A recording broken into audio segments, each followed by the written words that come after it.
Que recherchons-nous? En quoi la vie mérite-t-elle d'être vécue? Qu'en est-il de notre quête du bonheur?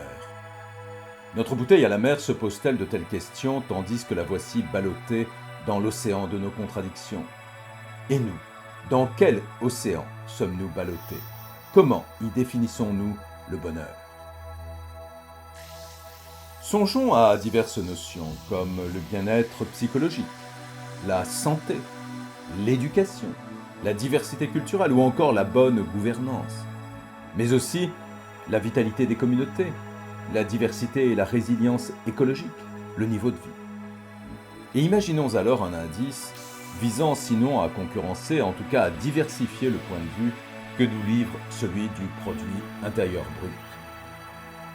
À le considérer ainsi, en le replaçant dans le cadre du Bhoutan où il vit le jour en 1972 à l'initiative du roi Jigme Singye Wangchuk, nous voici face à la proposition d'un indice de bonheur intérieur brut que l'on trouvera en langue dzonga, écrit en alphabet tibétain.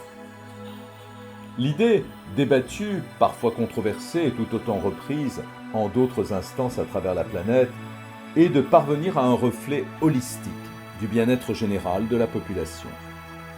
Révisé en 2011, ce sont 33 indicateurs qui se trouvent alors scrutés et dont l'idée, loin de constituer une mesure abstraite du bonheur, est de voir leur prolongement, leur incarnation se produire concrètement dans les secteurs les plus divers, que ce soit ceux de l'agriculture ou de la sylviculture, du commerce et de l'industrie, ou encore des médias et de l'information, parmi d'autres. Autant de voix pour se rappeler peut-être à cet adage tibétain qui nous confie que le bonheur n'est pas au bout du chemin, car il est le chemin.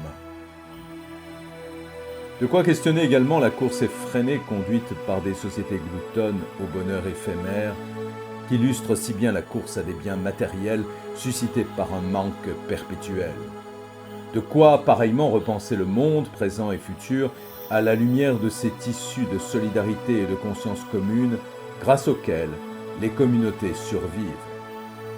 Et certains dès lors de proposer que des critères similaires soient à la fois conçus et unanimement adoptés afin de mesurer l'émission de CO2 par habitant, la différence de salaire entre les hommes et les femmes, l'espérance de vie à la naissance, le droit à la formation. Et si l'on commençait par questionner notre indéfinition du bonheur?